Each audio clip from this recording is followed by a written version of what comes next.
minta maaf Pak Burhanuddin karena saya membocorkan handphonenya Pak Burhanuddin ke Mas Mono waktu mau ngundang Mas Burhan. Saya 30 tahun di dunia akademik juga, dan sudah bosan juga karena ruwet juga ngurusnya itu. Mas Burhan udah tahu, beruntung dia udah profesor. Ya, saya juga aktif di partai, di Badiklat Pusat DPP PDI Perjuangan. Jadi gini, ini memang kalau dilihat keruwetannya sangat-sangatlah ruwet Republik ini. Jadi ini pertama, begitu banyak persoalan. Jadi misalnya yang pertama, kalau dengan kondisi Indonesia yang sebenarnya memang sangat fragmented ini, kita kemudian sempat berpikir ternyata ada baiknya juga ke federal. Nah, ini kondisi yang supaya semua terwakili kan gitu. Jadi bicara India itu 1,5 miliar, saya ikutin pemilu India itu 1 bulan tuh, beda-beda negara bagian. Saya sendiri kajian di hubungan internasional dan ekonomi politik, cuman karena ya ikut jadi aktif di partai mau tidak mau akhirnya juga ikut belajar demokrasi gitu. Itu yang pertama. Kemudian yang kedua, betul Republik ini penuh dengan ironi. Salah satunya yang tadi dibahas, ya ironi sistem kepartian, ironi pemilu, ironi keterwakilan, ya kira-kira begitu kan. Semua itu yang didaftarkan itu kan semua yang ideal. Ternyata yang didapatnya itu kan nggak ideal, itu nggak ideal semua. Semua pemilu harus kedaulatan rakyat, tapi ternyata kan kedaulatan uang. Siapa yang bayar kan gitu. Jadi ini yang harus dibenahi. Ada banyak sekali. Kebetulan 1 tahun lalu, persis ini 1 tahun lalu, bulan Juni tahun lalu, kami ada beberapa kampus mengkaji soal-soal pemilu ini. Memang sangat banyak problemnya.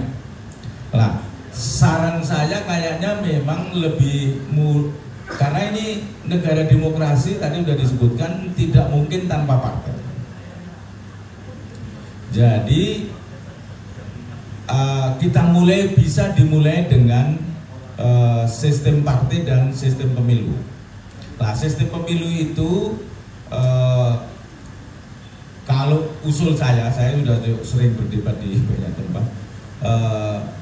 Itu tadi separuh sistem yang mewakili partai, separuh mewakili konstituen murni berdasarkan suara terbanyak, supaya ada sedikit banyak nanti, karena ini nanti ada hubungannya dengan upaya mendemokratisasi partai politik. Jadi ini sekarang ini kan nggak ada partai politik. Partai politik bicara demokrasi Republik Indonesia, tapi di dalam dirinya kan nggak ada partai yang demokratis. Mau partai manapun dah, mau yang lama tua, mau yang mau lahir pun tidak demokratis.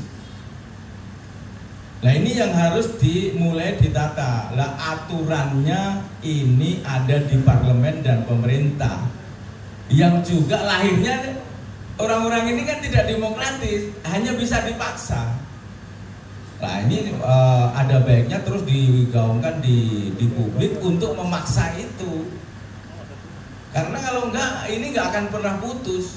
Ini kita sudah masuk hukum oligarkinya Robert Michel.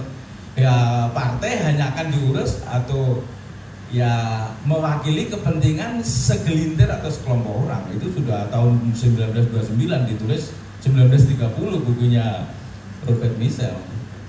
Jadi saya rasa itu yang perlu dipertimbangkan di Republik. Kalau Republik ini kan berat, federal apa kesatuan ini pasti menjadi sesuatu yang akan sangat jauh lah kira-kira gitu. Tapi yang dekat di dua itu, di sistem pemilunya dan di sistem partainya. Ini partai-partai kan semua, bahkan bukan hanya oligarki, karena ada yang dibilang ini sudah partai keluarga.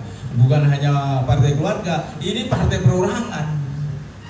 Kalau nggak setuju sama ketuanya atau yang di belakang ketuanya, nggak bisa. selesai semua, wassalam, nyungsep kau, gitu kan. Nyungsep kau, kira-kira bahasanya kan gitu. Salah bahasa, kualik kan gitu bahasa Jawa, kerungkep gitu, selesai. Gitu. Jadi pembenahan partai harus dipaksa melalui undang-undang untuk mendemokratiskan partai politik. Tetapi ini pekerjaan berat karena yang membuat undang-undang adalah partai politik yang tidak demokratis itu. Nah, ini satu-satunya lawan partai politik ya masyarakat gitu, rakyat. Kalau kita nggak bisa menggerakkan rakyat, menggerakkan partisipasi publik, nggak bisa menggerakkan kesadaran publik, pasti sulit. Tidak ada kekuasaan yang diberikan begitu saja kecuali direbut. Kira-kira begitu. Ini sudah tanya Bung